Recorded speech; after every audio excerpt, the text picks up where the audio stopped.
सुमन जी, नागौर से। राधे राधे माँ। राधे राधे महाराज जी। महाराज जी, हम दोनों पति पत्नी समान रूप से आपका सत्संग सुनते हैं, आपकी कही हर बात को जीवन में उतारने का प्रयास करते हैं। महाराज जी, हमारे हृदय में एक प्रश्न है, संतान के भविष्य की चिंता होना मोह है या प्रेम? क्या माता पिता के लिए चिंता सही है?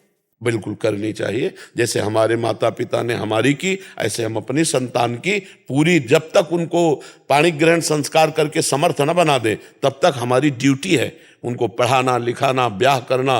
वो जैसे हमारे माता पिता ने हमारी संपत्ति को, अपनी संपत्ति हमारे लिए की, ऐसे हम वो संपत्ति उनके लिए दें। एक क्रम बना हुआ है कि हम अपने पुत्रों को संपत्तिवान, विद्वान, धर्मवान बना करके और फिर विरक्त होकर भजन करें, कोई बात नहीं, लेकिन इतना कर्तव्य करना चाहिए। अब देखो, जानकी जी का धनुष भंग देखो, परम ज्ञानी श्री जनक जी महाराज हैं, जब कोई धनुष नहीं उठा पाया तो व्यथित हो रहे नहीं कि अगर मैं ऐसा जानता तो मैं ये प्रण ही न करता। मैं अगर जानता कि पृथ्वी वीरों से शून्य हो गई है तो मैं अजगौ खंडन का प्रण ही नहीं करता, और विलाप करने लगे। तब लक्ष्मण जी भावावेश में उठे, उन्होंने कहा, जहां रघुवंश मणि भगवान श्री राम बैठे वहां तुमने ऐसे वचन कैसे कह दिए? तुम क्या समझते हो पुराना अजगौ? अरे इस ब्रह्मांड को उठाऊं और कच्चे घड़े की तरह तोड़ दूं या रघुनाथ जी का आदेश पाऊं? लक्ष्मण जी भगवान से सा अवतार। तब जनक जी को शीतलता हुई और भगवान राम ने अजगो। तो बड़े बड़े ज्ञानियों को भी बेटा बेटी की चिंता होती है, ऐसा नहीं कि अपने कर्तव्य का पालन करने की चिंता होनी ही चाहिए। सविता शर्मा जी, मेरठ से। राधे राधे राधे महाराज जी। महाराज जी, मेरी भगवान की पूजा पाठ में रुचि है, करती भी हूँ, लेकिन विचार सकारात्मक होने की जगह नकारात्मक विचार ज्यादा हावी रहते हैं महाराज जी। अभी नाम जप करो, नाम जप से जब तक अंतःकरण पवित्र नहीं होगा तब तक ये लक्षण बने रहेंगे। ये पाप का लक्षण है। नकारात्मक सोच ये ज़्यादा बढ़ जाए तो डिप्रेशन में पहुंचा दे और हर समय जलन पैदा करती रहती है, तो ये पाप का लक्षण है। जिसका हृदय पवित्र होता है उसके विचार पवित्र और सकारात्मक होने लगते हैं। जहाँ श्री कृष्ण अनुकूलेन प्रतिकूलस्य विसर्जनम सूत तस्मा शास्त्रम प्रमाणम थे, शास्त्र प्रमाणित बात करनी चाहिए। तो जैसे हमारे मन में प्रतिकूल चिंतन आता है, विपरीत भावना आती है, तो ये पाप का लक्षण। हमारा अंतःकरण अभी मलिन है। हमको नाम जप करना चाहिए। नाम जप करे सब ठीक हो जाएगा, सब ठीक हो जाएगा। बड़े से बड़ा डिप्रेशन का बीमार आदमी भी यदि राधा राधा राधा राधा राधा नाम जप करे और फिर देखे ठीक होता है कि नहीं। विश्वास करो, औषधियों में जो सामर्थ्य है वो भगवान की ही दी हुई है, तो वो तो भगवान का नाम है। नाम में तो अपार सामर्थ्य विराजमान है। तो हमारी जो नकारात्मक सोच है हमें दुख देती रहती है। दुख सुख हमारी सोच में है। दो ब्राह्मण बैठे थे तो एक भगत आया, उसने कहा, पंडित जी चलो हमारे यहाँ निमंत्रण। तो दोनों को ले गया, भोजन पवाया, 11-11 रुपया दक्षिणा दी, पैर छुआ। एक प्रसन्न मुद्रा में निकल रहा है और एक नाराज मुद्रा में निकल रहा है। तो एक ने पूछा कि आप प्रसन्न क्यों हैं? बोले इसलिए प्रसन्न हूं कि आज तो भोजन का भी जुगाड़ नहीं था, भोजन भी मिला और 11 रुपया भी मिले, इसलिए मैं प्रसन्न हूं। दूसरे से पूछा आप अप्रसन्न क्यों हैं, नाराज क्यों हैं? बोले सोचा था जजमान बढ़िया है, 51 रुपया देगा, 40 का घाटा हो गया, इसलिए मैं जल रहा हूं। समझ रहे हो? विचार में स्वागत दोनों का एक ही हुआ, लेकिन विचार में अंतर होने से एक सुखी है और एक दुखी है। ये नकारात्मक सोच बड़े से बड़े अनुकूलता में भी दुख ढूंढ लेगी और सकारात्मक सोच बड़ी से बड़ी प्रतिकूलता में भी सुख ढूंढ लेगी। तो भगवान का भजन करने से बुद्धि पवित्र होती है। ईश भजन सारथी सुजाना, जितना आप भजन करोगे तो बुद्धि रूपी सारथी ये सुजान हो जाएगा। ये सकारात्मक अपने इंद्रिय रूपी घोड़ों को मोड़ेगा। नहीं तो इंद्रियां मन एक गलत चिंतन करा करके डिप्रेशन में होता क्या है, नकारात्मक सोच बढ़ जाती है। यार कहीं ऐसा न हो जाए, कहीं ऐसा न हो जाए, कहीं ऐसा न, वो सोचते सोचते इतना नकारात्मक हो जाता है कि वो अपने शरीर के नाश की भी वृत्ति सोच लेता है। इसलिए निगेटिव भावों को रोकने की कोशिश कीजिए विचार के द्वारा, और विचार में जो रोकने की सामर्थ्य आती है वो भजन से आती है। राधा राधा राधा खूब नाम जप कीजिए। जितना पूजा पाठ ये बाहरी है, हमारी बात समझना। सांप की बांबी के ऊपर लाठी चलाओ और सांप अंदर घुसा बैठा, उसमें कोई फर्क पड़ेगा क्या? अंदर जाना चाहिए। तो बाहरी तो हम आरती कर रहे हैं, पूजा कर रहे हैं, और हृदय हमारा अंधकार से युक्त है। कैसे ठीक होगा ये अंधकार, कैसे नष्ट होगा?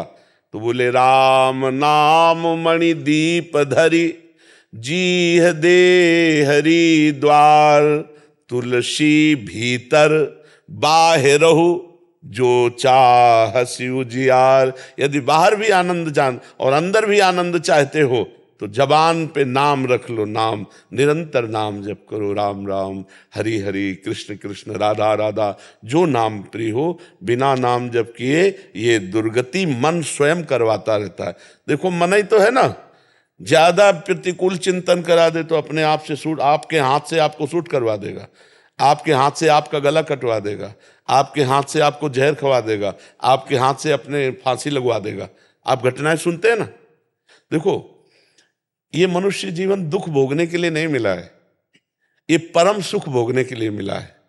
जिसे तुम यहां सुख समझते हो वो सुख नहीं, वो दुख ही है। समझ पड़ती नहीं है, गिरधर की बाया है। दुख यो नया भगवान ने लिख दिया है इस पूरे संसार को, दुखालयम अशाश्वतम। परिणाम में तुम्हें दुख मिलेगा और परिणाम में इन सबका नाश होगा। ये सब कुछ नाशवान है, तो नाशवान से शाश्वत खरीद लो, नाशवान से अविनाशी खरीद लो। सुंदर भोग बनाया, ठाकुर जी को लगाया, देखो भगवान प्रसन्न होंगे उससे। ये नाशवान शरीर है, इससे खूब अच्छे कर्म करो, दूसरों को सुख पहुंचाओ, नाम जप करो, सत्य से चलो, अभी आनंद आ जाए। इसलिए नाम जप करो, नहीं तो बुद्धि ही तुम्हें दंड देगी निगेटिव सोचवा के। बेमतलब नकारात्मक सोच बेमतलब जलाती रहती है, कोई मतलब नहीं, और अंदर ही अंदर जलता रहता है इंसान। और सकारात्मक सोच आनंद देती रहती है। तो जब भजन करोगे तो सोच सकारात्मक हो जाएगी, और भजन विहीन जीवन नकारात्मक सोच में बढ़ जाता है। और वो इतना नकारात्मक, उसे हर जगह डर लगने लगता है, भय सता जाता है, चिंता, उद्विग्न, शोक, विषाद ये उसे घेर लेते हैं।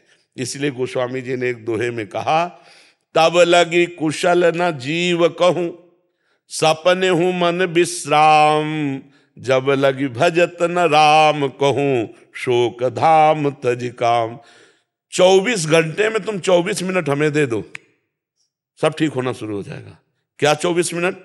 ठीक 24 मिनट घड़ी से देख के राधा राधा राधा राधा राधा राधा राधा, फिर आपके देखो 24 घंटे कैसे जाते हैं। 24 मिनट देने में क्या परेशानी? 24 घंटे में भगवान ने तुम्हें इतना बड़ा जीवन दिया है, और तुम्हें 24 घंटे में 24 मिनट केवल भगवान के लिए देने, वो भी परिणाम में लौटकर तुम्हारा ही मंगल होगा।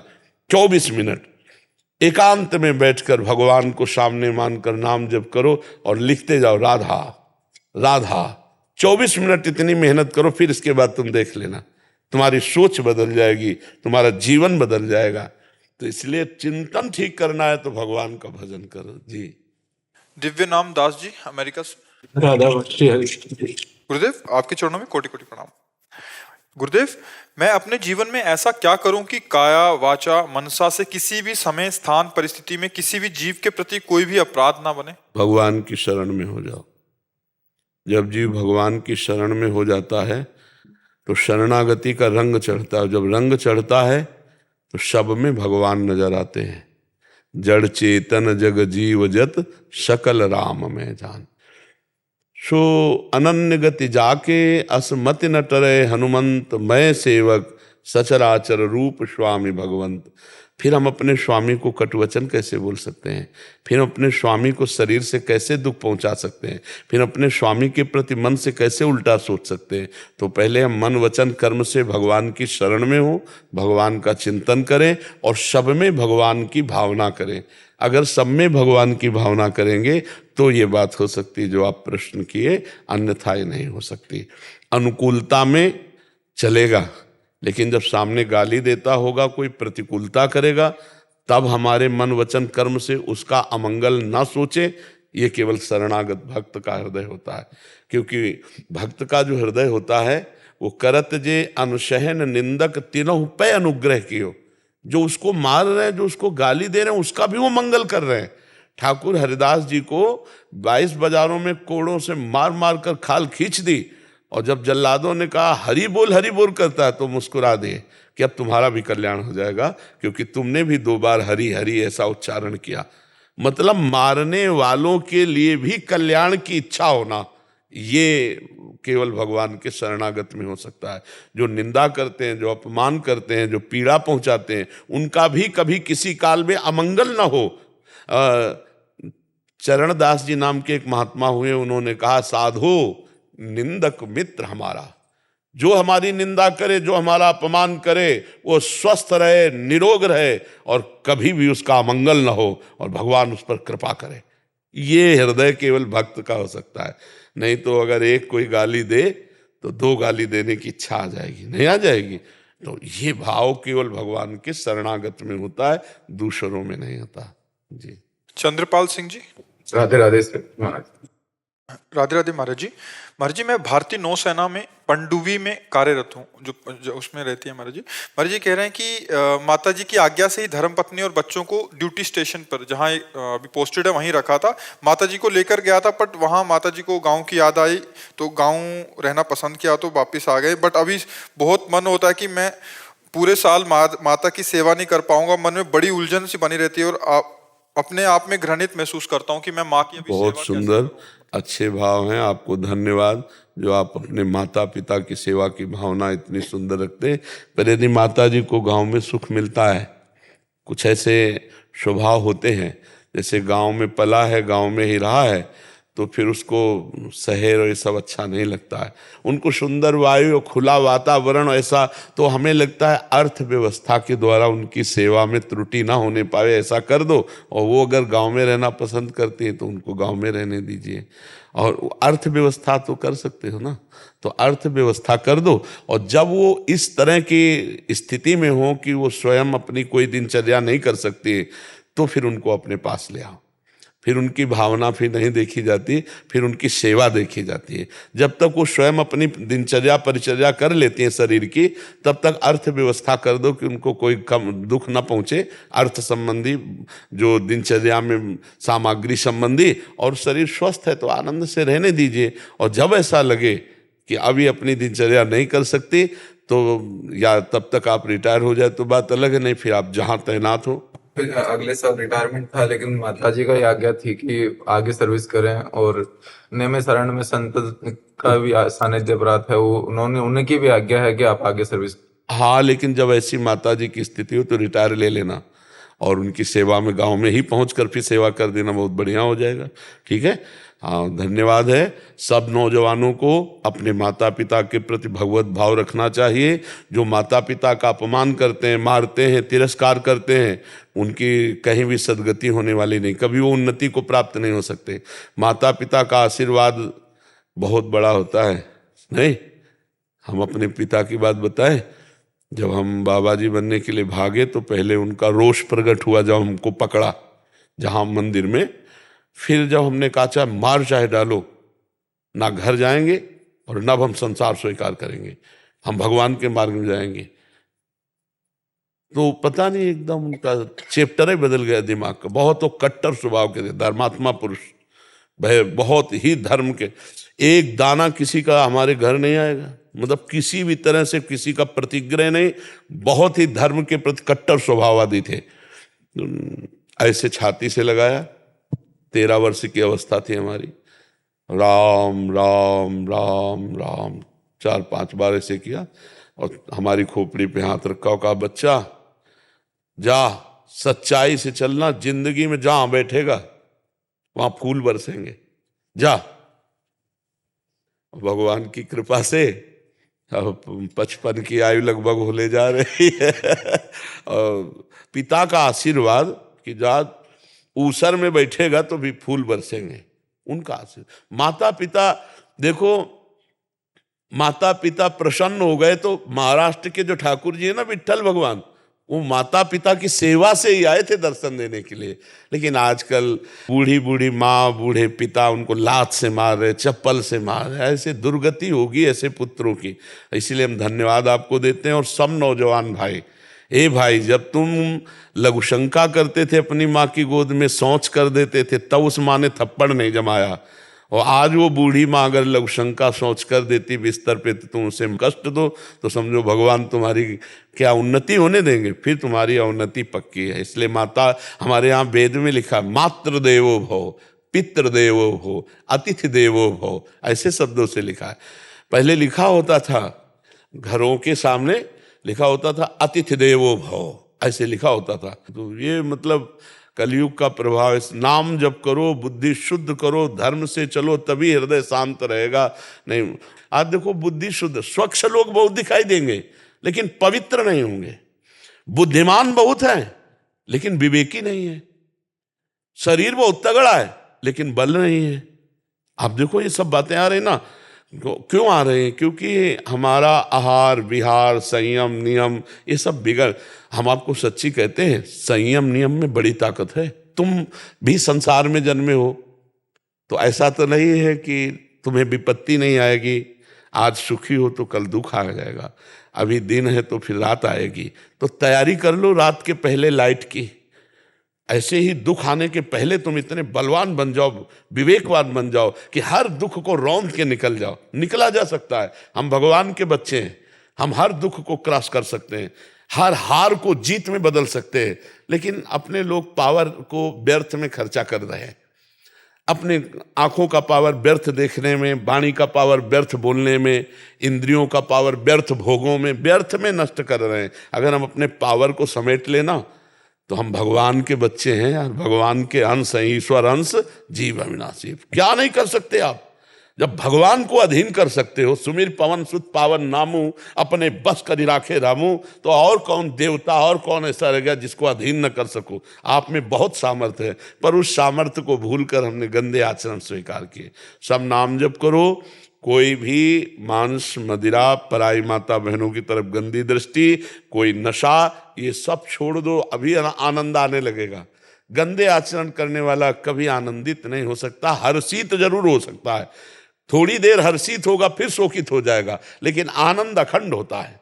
आनंद अखंड होता है, अखंड आनंद, विज्ञान आनंद, भगवद आनंद, प्रेमानंद।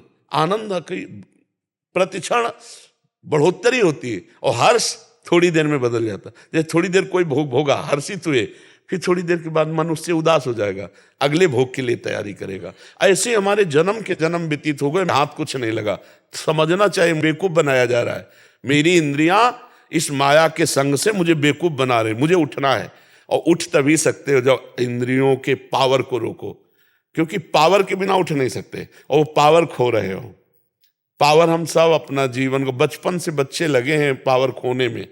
पावर खो देते हैं तो दिमाग खराब, शरीर खराब, सब खराब हो जाता है। इसलिए नाम जप करो, कोई व्यसन मत करो, कोई गंदे आचरण मत करो। मंजू जी जयपुर से। राधे राधे गुरुदेव जी राधे राधे महाराज जी।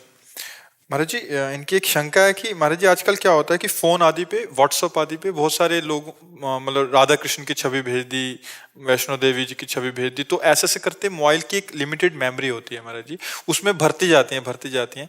बट जैसे अभी जब उनको खाली करना होता है तो कह रहे कि बड़ा संशय होता है कि उसको डिलीट मार देंगे, कोई अपराध तो नहीं लग जाएगा? नहीं, उसमें क्या अपराध है डिलीट कर ऐसे अपराध थोड़ी है, ऐसे कोई अपराध नहीं। बहुत थोड़ा विशाल हृदय बनाइए, थोड़ी बुद्धि को प्रवीण कीजिए, ऐसे नहीं कि मतलब वो कह रहे हैं कि अंदर और हमारी तो प्रार्थना है कि मोबाइल का प्रयोग बहुत सावधानी से कीजिए, बहुत सावधानी से। कितने परिवार मोबाइल से बर्बाद हो रहे हैं। पहली बात तो वो जुआ खेलना, उसमें दिखाते हैं 5 मिनट में करोड़पति बन गया ये। अब ये नए नए बच्चे सोचते हैं बातें ही बन गई ना 5 मिनट में। अब पापा की जेब खाली कर, मम्मी की जेब खाली करके और सब गेम लगा दियो, जब हार गए तो सुसाइड सोचते हैं। अच्छा, और भी बात है, अब आपके पास मोबाइल है, आपका ब्याह हो चुका है, अब वो ऐसे ऐसे बनावटी रूप करके आपको दोस्ती का ऑफर देंगे और आप दोस्ती में आ गए तो मिट्टिया मेट हो जाएंगे, मिट्टिया मेट हो। बहुत संभाल के मोबाइल को, उसमें अपराध नहीं लगेगा डिलीट करने में, इसमें अपराध लगेगा, इससे बचो। हाँ, कोई दोस्त मत बनाओ मोबाइल में देख करके, ये बहुत खतरनाक। ऐसे हम कितने परिवारों को देखा है गिरते हुए। बहुत मोबाइल बहुत अच्छी चीज़ है, आपको यहाँ वृंदावन लाया है नहीं ले, वही तो लाया है, लेकिन मोबाइल में एक पक्ष में दोष भी हैं। उन दोषों से बचिए। गंदी बातें देखोगे, गंदे लोगों का संग भी कर सकते हो मोबाइल से, गंदी क्रियाएं को देख करके गंदी क्रिया करने की इच्छा जागृत हो सकती है। इसलिए सबसे प्रार्थना है, वो जो उसका निगेटिव पार्ट है उस पे मत घुसो, पॉजिटिव पार्ट। कभी किसी को सूचना देनी है, एम्बुलेंस, पुलिस, बहुत अच्छा है। सत्संग सुनना है किसी भी संत का, बहुत अच्छा है, बहुत अच्छे काम की चीज़ है। लेकिन उसका जो निगेटिव पार्ट है उस पर मत जाइए, वो बहुत खतरनाक है। नई नई बहुएं हैं, नए नए बच्चे हैं, और बस वो मित्रता का ऑफर होता है और अपने को करोड़पति अरबपति दिखा देते हैं। वो जा करके जब वहाँ गए तो वो करोड़पति ने एकदम ही फ्रॉड था, फिर वो तो मतलब खतरे में जीवन पड़ जाता है। इसलिए ऐसे मोबाइल से देख के ना तो बच्ची कोई दोस्त बनावे, ना बच्चा बनावे, ना बहू बनावे, नहीं तो बहुत खतरनाक है। इसलिए थोड़ा निगेटिव पार्ट जो मोबाइल में है उससे बचा जाए। मल्लिका संदीप कुमार जी। राधे राधे प्रभु जी। राधे राधे महाराज जी। महाराज जी कह रहे हैं कि पिछले 14 साल से ये अपने व्यक्तिगत और प्रोफेशनली बहुत डिस्टर्ब चल रहे हैं, क्योंकि कह रहे हैं कि जो अच्छा कार्य करते हैं या प्रार्थना करते हैं तो उसका बहुत समय बाद इनको परिणाम नजर आता है, बट कुछ भी रॉन्ग कर दें, नेगेटिव कर दें, गलत कर दें तो उसका परिणाम बहुत जल्दी आ जाता है। कैसे? कत्ल किया तो 10 वर्ष तो मुकदमा चलता रहता, फिर इसके बाद 20 वर्ष की सजा होती। समझ रहे ना? कौन सा ऐसा कार्य है कि तुरंत करो तुरंत परिणाम मिल जाए? हमें बताओ। कोई भी अगर गलत आचरण भी करता है तो पुलिस ले जाती है, कार्रवाई होती है, मुकदमा चलता है 6 महीने, साल भर, और किसी किसी का तो 10-10 साल मुकदमा घसीट जाता है, फिर फाइनल में आता है कि फांसी दो या सजा मिले। किसान खेती बोता है तो तुरंत फसल काट लेता है क्या? तो फिर आप कैसे ऐसे प्रमाणित कर सकती है कि सत्कर्म जो है बहुत विलंब से फल देता है और असत्कर्म तुरंत फल देता है? ऐसा कैसे हो सकता है? ऐसा नहीं होता है। ऐसा नहीं, आपकी सोच में फर्क है, ऐसा नहीं है। नहीं तो अगर नकारात्मक क्रियाओं के तो जितने पापी लोग हैं सब कुछ होता है क्या? कुछ नहीं होता। सालों मुकद बहुत से ऐसे लोग हैं पापाचरण करते हैं। आप ही सोचिए, आपने ही इस जन्म में कितने पापाचरण किए, क्या तुरंत उनका परिणाम आ गया क्या? तो आप पुण्य करेंगे तो तुरंत परिणाम आ जाएगा क्या? पुण्य का, भगवत चिंतन का तुरंत परिणाम यह है कि आपके पाप नष्ट होंगे, आपके हृदय में जलन होगी, आपके मन में बहुत सी तरंगें पाप आचरण की उठेंगी, वो निकलेंगी। और जब ये पूरा पाप नष्ट हो जाएगा तब आपको भजन करते करते रोना आने लगेगा, आनंद आने लगेगा, प्रभु से प्रेम होने लगे। पर इसमें समय लगेगा, और अगर कामना करते हो तो फिर उतना भजन करना पड़ेगा जितने की कामना है आपकी, फिर उसकी कामना की पूर्ति होगी। ऐसे थोड़ी होता कि भगवान से मांगा और भगवान दे देंगे। क्यों दे देंगे? तुम भगवान को क्या मानते हो भाई? क्यों दे देंगे? भगवान ने जितना दिया उसका तो दुरुपयोग कर रहे हो, आगे क्यों दे देंगे? बुद्धि दी, मन दिया, उसे तो पाप कर रहे हो, उससे तो मनमानी आचरण कर रहे हो। भगवान ने ही तो दिया है, तो अब और देने की योग्यता। 100 रुपया दिए जाए, सही ढंग से खर्चा करो, 1000 का अधिकार हो गया। 1000 सही तो 1 लाख का अधिकार हो गया। यहाँ तो 100 रुपया ही बर्बाद कर दिए, पूरे जन्म के जन्म बर्बाद करते आ रहे, ये भी बर्बाद कर रहे हैं। अगर हम सत्य मार्ग से चलें, परोपकार करें, जितेंद्री बने, संयमी बने, भजनानंदी बने, अभी आनंद आ जाए। तो हमें तो सखी ऐसा नहीं लगता कि नकारात्मक। किसका प्रश्न है? क्यों, आप बताइए। जैसे कि लोग बहुत फायदा उठाते हैं, जो कोई इंसान धर्म से चलता है, अच्छे कर्म करते हैं, लोग उसका फायदा उठाने की कोशिश। तो हम तो पूरे जीवन में हाथ जोड़े तैयार, हमारा हमसे फायदा ही ले लो सब लोग। हम तो चाहते हैं कि हमारा जीवन तभी सार्थक है जब हमसे लोग फायदा उठा लें। क्यों? शरीर शोषण की बात अगर है तो वो फायदा नहीं है, वो राक्षस है। चाहे कोई भी हो, उसको कानून के द्वारा दंड दिया जाए, हम इस बात में सम्मिलित नहीं। लेकिन हमारे गुण से, हमारे वस्तु से, हमारे धन से, हमारे आचरणों से अगर किसी को फायदा होता है तो हमारा जीवन धन्य है। समझ रहे ना? अगर वो शरीर शोषण की बात है, आपका स्त्री शरीर है, अगर उसे फायदे से जोड़ रहे तो कानूनी सहयोग लेकर के उसे दंड देना चाहिए, कोई भी हो। अगर हमारे गुण से, हमारे व्यापार से, हमारे व्यवहार से, हमारे वचनों से किसी को फायदा होता है, अच्छी बात है। कबीरा खुद को ठगाइए, इससे हमें लाभ मिलेगा, भगवान की कृपा मिलेगी। आप समझ रहे हो ना? हाँ, हम दूसरों के काम आ जाए, है जिंदगी उसी की जो औरों के काम आए ना। हाँ, ये बहुत बड़ी रहस्य की बात है परहित सरिस धर्म नहीं भाई। हमारे वचन से, हमारे आचरण से, हमारे व्यापार से, हमारे कर्म से अगर किसी को लाभ मिलता है तो भगवान ने हमारा जीवन धन्य कर दिया। किसी और को सुख मिले, दुख तो नहीं देते ना, तो हमारे को कोई क्या ठगेगा। बात समझो, भगवान से जब हम जुड़े तो क्या ठगेगा। इधर से तुम थोड़ा नुकसान करोगे, बहुत बड़ा लाभ प्रदान कर देगा। तो हमें लगता है कि थोड़ा सोच को पॉजिटिव किया जाए। निगेटिव सोच आपको ही डिप्रेशन में डाल देगी कि मैं तो सबके लिए अच्छा करती हूँ, सब मेरे लिए बुरा करते हैं। धीरे धीरे धीरे आप अपने से भी डरने लगेंगी।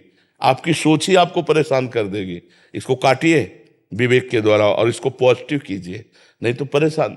निगेटिव सोच ही तो डिप्रेशन में पहुंचा देती है। ये आदमी क्यों देख रहा है ऐसे, वो बेमतलब कुछ शक है उसको, वो बेमतलब सोचता रहता है कहीं ऐसा ना हो जाए, कहीं ऐसा, वो डरता रहता है। डिप्रेशन जब बढ़ता है ना तो ऐसा भी, इसलिए सोच को संभालो, सोच, और सोच संभलेगी राधा राधा से। अगर नाम जप नहीं करोगे तो ताकत नहीं तुम्हारी कि तो अपनी सोच को बदल लो। बैठे बैठे वो आपको जलाती रहेगी। भगवान का नाम ही सोच बदलता है। तो खूब नाम जप करो, राधा राधा नाम जप करो जी। जब गुरुजनों के आश्रमों की सेवा की व्यवस्था मिले तो उसमें पहला नियम ले ले, प्राण चाहे निकल जाए, कभी हम गुरुजनों की मर्यादा के विपरीत नहीं चलेंगे। क्योंकि आश्रम आदि का जब सेवन होता है और यदि हमारी भगवत चरणारविंद में पूर्ण समर्पण वृत्ति नहीं हुई तो हमारी इंद्रियां और मन चंचल होने का अवसर होता है। तो हमें इस बात में सदैव सावधान रहना है कि साधु खाए पिए भगवद आश्रित पड़ा रहे तो भी भगवत प्राप्ति हो जाएगी। पर यदि इंद्रियों का संयम न हुआ, मन का संयम न हुआ, तो फिर मार्ग बहुत ही बुरी तरह से अंधकार में हो जाता है। तो ये जो वैभव है, को नर अस जन्मा जगमाही, प्रभुता पाहि जाय मद नाही।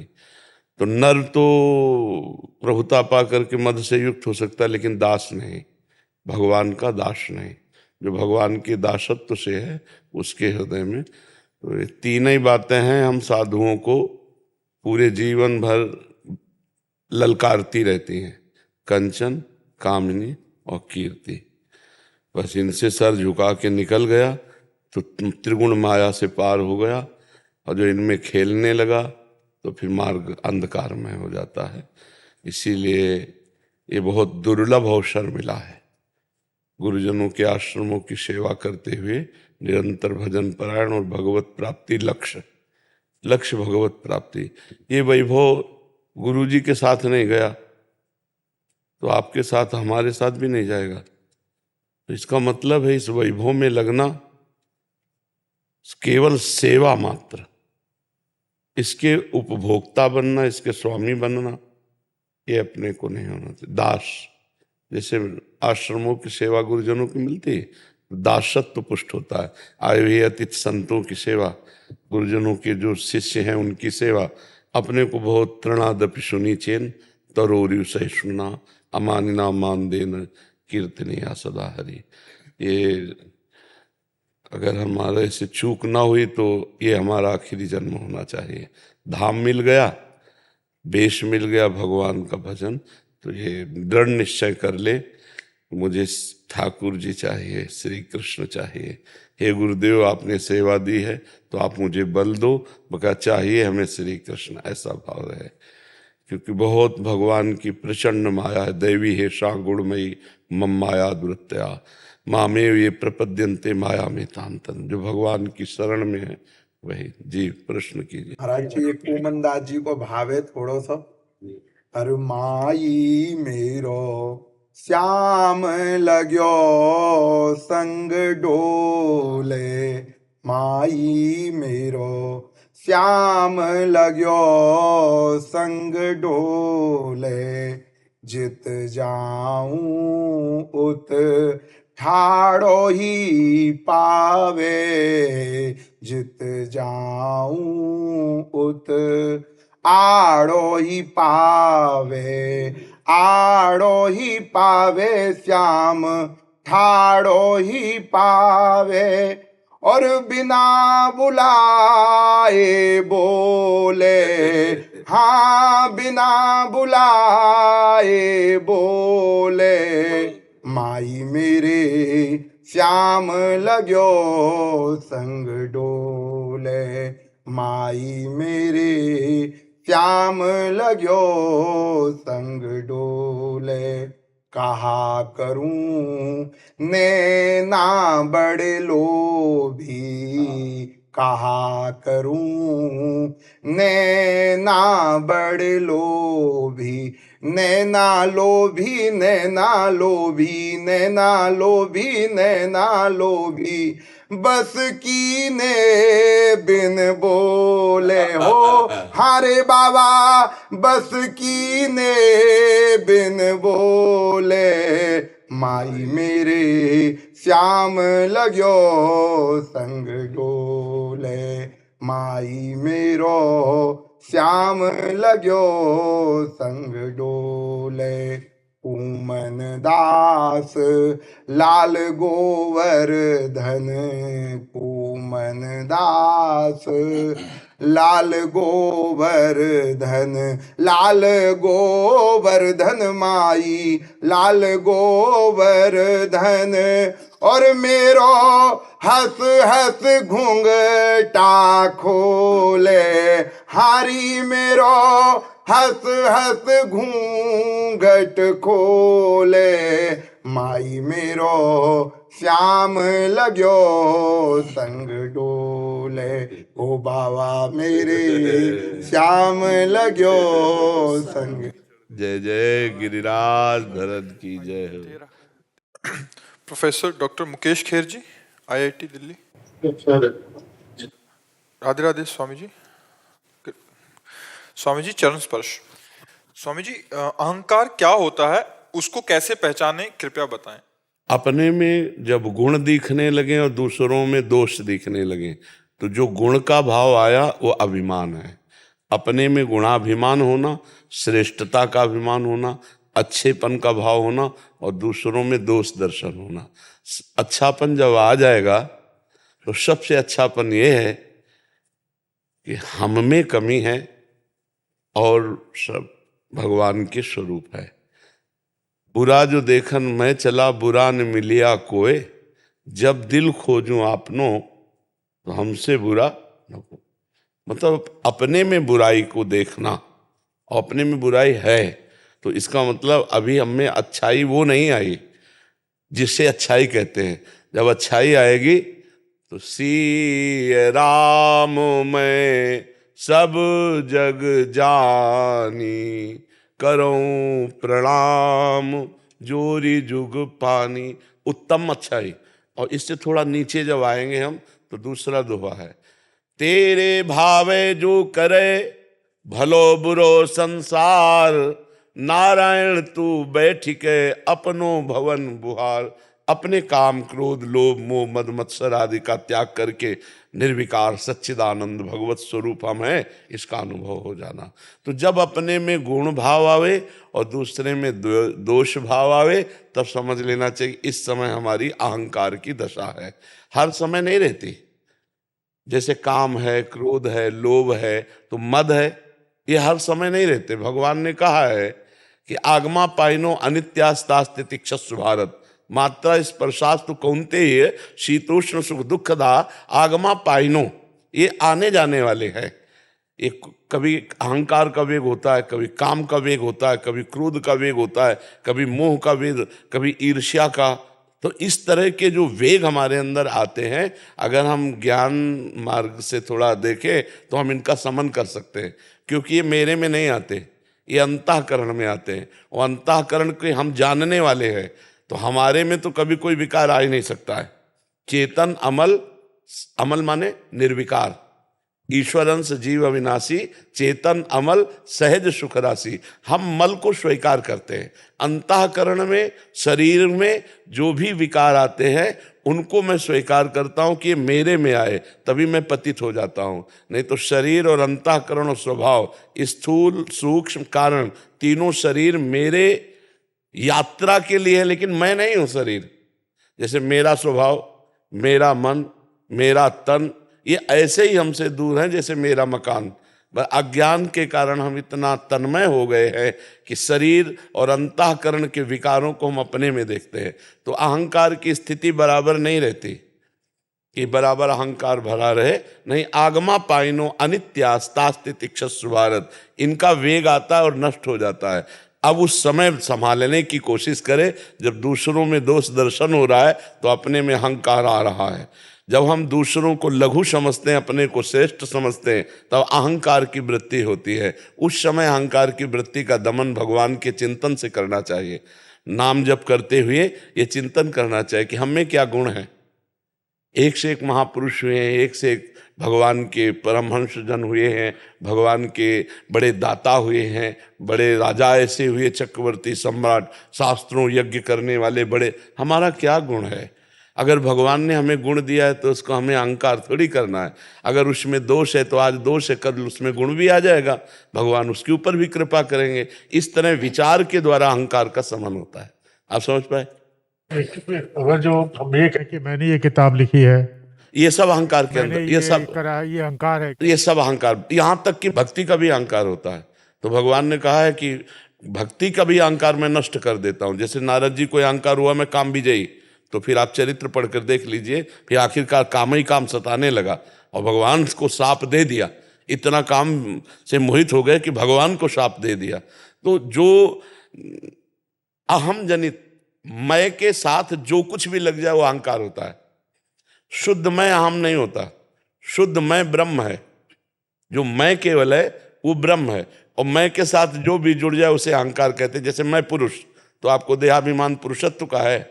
मैं के साथ जो जुड़ा वो अहंकार पुष्ट कर देगा। महाराज जी, इसमें एक चीज है, जैसे हम व्यवहार में रहना है, संसार में रहना है, वहां सम्मान मिलेगा। जैसे बुक लिखी है मान लीजिए, तो कोई पुरस्कृत करेगा, तो उस समय क्या ऐसा सरल भाव रखें कि बाहर से भले ही उस समय अंदर हम पुरस्कार लेंगे, हम माला पहनेंगे, लेकिन अंदर से विचार चल रहा है कि ये सब श्री भगवान की कृपा है जो मेरे अंदर ऐसी बुद्धि दी और उस बुद्धि से ये ग्रंथ लिखा और उसका ऐसा हमें सम्मान प्राप्त। बाहर से भले कोई भी कुछ बोलता रहे, उससे हमें कोई अंदर स्वीकार, अंदर अगर गर्व आया, गर्व इस रूप में आया, वो सब मिट्टी हो गया, कुछ उसका लाभ नहीं मिला। बात समझ आई ना? मैं के साथ जो भी प्राकृतिक जुड़ता है उसका गर्व होना, ये अहम कहलाता है। अस जन्मा जन्मा ही प्रभुता पाई जाए। जो पद है उस पद का अहंकार होना। बोले इसे अपनी विद्वता का बहुत अहंकार है, बोले इसे अपने शरीर के बल का बहुत अहंकार है, बोले इसको धन का बहुत। मैं के साथ जो जुड़ा, विद्या रूप महत्व कुल धन यौवन अभिमान, ये 6 चीजें अभिमान के लिए बहुत पुष्ट करती है। विद्या का अभिमान, रूप का अभिमान, जाति का अभिमान, कुल का अभिमान, समाज में महत्व का अभिमान, धन का अभिमान, ये 60 कंटक देखे जहाँ रहे न भक्ति निदान। ये 6 प्रकार का अहंकार जहाँ जागृत होता है वहाँ भक्ति महारानी कदम भी नहीं रखती है। वो केवल स्वांग करेगा संसार के रिझाने के लिए, शुद्ध भक्ति वहाँ प्रकाशित नहीं हो सकती जहाँ अहंकार। महाराज जी, भले बाहर से सफाई ना दें, बट अंदर ये बात रहेगी। सफाई देने की जरूरत नहीं है। जैसे हमारे अंदर है कि भगवान हमको अंदर से प्रेरित कर रहे हैं, वो मैं उत्तर दे रहा हूँ। तो जैसे तो मैंने ये आपसे बात कही, हम बोलेंगे मैंने ये बात आपसे कही, लेकिन अंदर है ये मैंने नहीं कही, मेरे भगवान ने कही है। अब हम ऊपर से कह रहे हैं कि ये बात भगवान ने कही है, और अंदर ठसक है कि मेरा जलवा है। वो अंदर के देवर्षि नारद जी ने भी यही कहा भगवान से कि आपकी कृपा से मैं काम पर विजय प्राप्त की, लेकिन भगवान ने देखा शब्द बनावटी, अंदर से मैं कि काम विजयी हूं। बात बिगड़ गई, बात बिगड़ गई। और ऊपर से भले कह तुम काम विजयी हूं, अंदर से कि मेरे भगवान ने मुझे विजय दिलाई, कुछ नहीं बिगड़ने वाला है। तो अहम का स्वरूप बड़ा सूक्ष्म है और वो भगवान के भजन से ही छीन होता है, ऐसे नहीं छीन होता है। मतलब इतना प्रबल अहंकार हो जाता है। एक बार बाणासुर अपनी 2 भुजाओं से ताली बजा रहा था, भगवान शिव तांडव कर रहे थे। तो भगवान ने देखा ताल पे ताल मिला के बजा रहा है, तो 1000 भुजाएं दे दी, शास्त्र बाहु दे दिया। बाणासुर के पास 1000 भुजाएं भगवान शिव ने दी। अब 1000 भुजाओं की चुलबुली जिस पर्वत पे मारे चूर कर दे, कोई योद्धा लड़ने वाला नहीं। तो अब अहंकार आ गया कि मेरे जैसा कोई वीर नहीं। तो भगवान शिव के पास जाके कहा, जगत गुरु आपके सिवा कोई हमारी भुजाओं की खुजलाहट नहीं मिटा सकता, आओ। तो हंस दिया इसलिए दिया कि हम ही ने तो पाला पोषा, बल दिया, और हम ही से भुजाएं ठोकरा है। बोले हमारे जैसे बलवान के द्वारा तुम्हारी भुजाओं की खुजलाहट मिटा दी जाएगी। तो जब उषा और अनिरुद्ध जी का प्रेम संबंध हुआ तो भगवान श्री कृष्ण ने चढ़ाई की और फिर सब भुजाएं सुदर्शन के द्वारा, तो जब 4 रह गई तो भगवान शिव आगे आके खड़े हो गए। बस तो कहा प्रभु हम तो आपकी आज्ञा का पालन ही कर रहे हैं। तो अहम इतना प्रबल है कि अपने गुरुदेव से भी ताल ठोक सकता है। उन्हीं के द्वारा दी हुई विद्या से उन्हीं को नीचा दिखाने की कोशिश कर। अहम बहुत विचित्र है और बड़ा सूक्ष्म है, और अहम जिसके अंदर जागृत होता है वो जान नहीं पाता। वो वही जान पाता है जो भजन कर रहा है। भजन कर रहा है तो बीच में भजन आप बताता जाएगा कि इस समय आपके यहाँ अंदर अहंकार का वेग है, इस समय आपके अंदर काम का वेग है, इस समय आपके अंदर ईर्ष्या का वेग है। और भजन नहीं है तो बुद्धि मलिन होती है, वो निर्णय जल्दी नहीं कर पाती। हो सकता है वो बाद में निर्णय करे कि यार तुम्हें अहंकार था, तुम ऐसा बोल गए, वो बाद में लेकिन तत्काल निर्णय पवित्र बुद्धि करती है। और वो पवित्र बुद्धि होती ईश भजन सारथी सुजाना। भगवान का नाम जप करने से बुद्धि पवित्र हो जाती है और अहंकार भी गलित हो जाता है। जी समझ में आया? अजीत सक्सेना जी कलकत्ता से। राधे राधे। राधे राधे स्वामी जी, नमन। महाराज जी, पुनर्जन्म मिलेगा या नहीं, या किसी निम्न योनि ये तो यानी पशु जैसे श्वान शुकर ये तो जा सकता है? अपनी छाती जानती है। यदि कोई वासना है और कहीं आसक्ति है कहीं भी, तो आना पड़ेगा। भरत जी चक्रवर्ती सम्राट पद त्याग कर, अपनी रानी अपने पुत्रों को त्याग कर गंडकी नदी के किनारे भगवान की प्राप्ति के लिए भजन किए। तो एक दिन गंडकी नदी में खड़े सूर्य भगवान को अर्घ दे रहे थे। इतने में एक गर्भवती हिरणी जो बिल्कुल महीने पूरे हो चुके थे, वो पानी पीने आई। पीछे से सिंह ने दहाड़ किया तो भयभीत होकर छलांग मारी, तो छलांग से जो गर्भ है वो जल में गिर गया, हिरणी उधर जाके मर गई। परम दयालु भरत जी ने देखा कि उसकी माँ तो मर गई, अब इसको पालेगा कौन? और वो बह के जा रहा था, दौड़ के कूद कर बच्चे को हृदय से लगाया। ऐसा हर सहृदय पुरुष को करना ही चाहिए। अब उसको अपने झोपड़ी में ले गए और 3 दिन 4 दिन रखना चाहिए, इसके बाद छोड़ देना चाहिए, क्योंकि वो बहुत चंचल, बहुत जल्दी समर्थ हो जाता है, वो अपने झुंड में मिल जाता। लेकिन आपकी आसक्ति हो गई, आपने उसे छोड़ा ही नहीं। तो जब मरने का समय आया ना, तो हिरन का चिंतन हुआ, तो पैदा हुए हिरन बन करके। तो हमारा अगला जन्म होगा कि नहीं होगा, इसकी पहचान आपको ही होगी, किसी दूसरे को नहीं। क्योंकि यदि आपको भगवत साक्षात्कार हो गया है तो अगला जन्म खत्म। और यदि कहीं आसक्ति है, वस्तु व्यक्ति स्थान में लेना देना कहीं भी आसक्ति है, तो आना पड़ेगा, इस जगत में आना पड़ेगा। इसीलिए कबीरा खड़ा बाजार में, सबसे पूछे खैर, ना काहू से दोस्ती और ना काहू से बैर। कोई ना अपना ना कोई पराया, सब भगवत स्वरूप, सब ब्रह्म स्वरूप, तो जीवन मुक्त हो गया। और अगर कहीं भी आसक्ति है, पुरंजन की स्त्री में आसक्ति थी, अगला जन्म स्त्री का हुआ। जहां आसक्ति है वही तुम्हें होगा। जब प्रबल आसक्ति हो जाती है, जिसमें प्रबल, तो कभी कभी आप देखते हो शरीर जुड़े हुए पैदा होते हैं, ऐसे कई देखे जाते हैं। ये प्रबल आसक्ति, अंतिम समय प्रबल आसक्ति, तो मानो दोनों के दोनों एक शरीर में जुड़ करके पैदा हो जाते हैं। आसक्ति ही हमारे अगले जन्म का कारण है।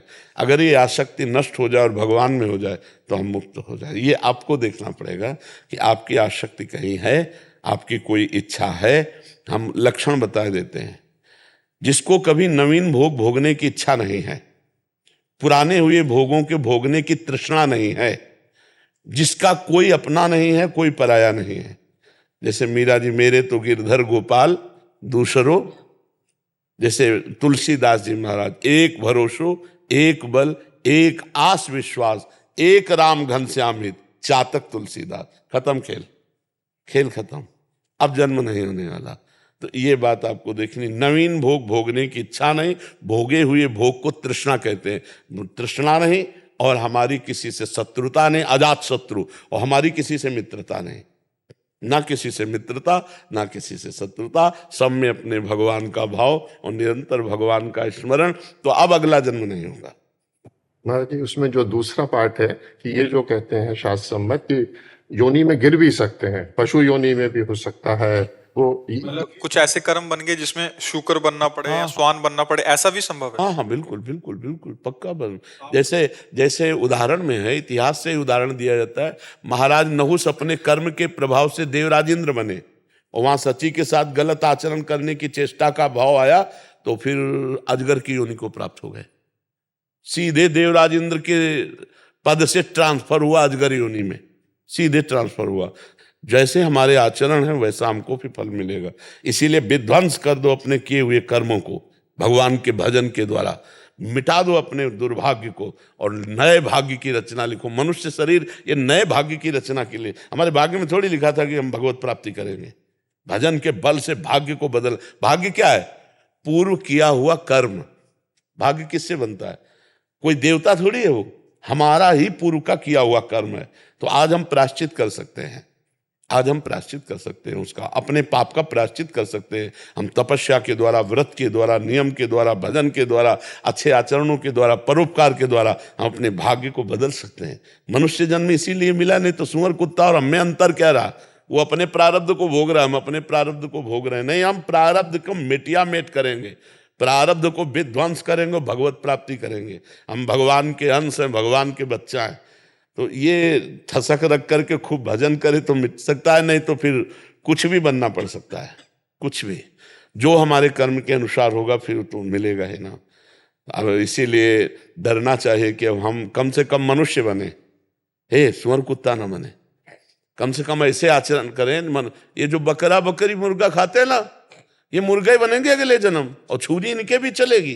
पक्का समझो ये बकरा ही बनेंगे। इसीलिए अभी प्रायश्चित कर लो, बंद कर दो ये मुर्गा मुर्गी खाना, ये मांस खाना बंद कर दो, शराब पीना बंद कर दो, पराई स्त्री के साथ व्यभिचार करना बंद कर दो, तो अभी मार्ग अच्छा हो जाएगा। अभी जो गलतियां हुई क्षमापन हो सकता है। अभी आखिरी श्वास तक क्षमा का अवसर है। जैसे वकालत पूरी हो गई और जज ने उससे फांसी की सजा दे दी, अब भी एक चांस है, राष्ट्रपति है ना। तो इसीलिए भगवान ने कहा सर्वधर्मान परित्यज्य मामेकम शरणम ब्रज तो अहम त्वाम सर्व पापेभ्यो मोक्षयिष्यामि। अब भी एक चांस है, भगवान की शरण में हो जाओ, नाम जप करो, भगवान तुम्हें मुक्त कर देंगे समस्त पापों से। भगवान कह रहे अहम त्वाम सर्व पापेभ्यो मोक्षयिष्यामि मा शुचा। एकमात्र भगवान की शरण, भगवान का नाम। राधा राधा राधा राधा राधा राधा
राधा राधा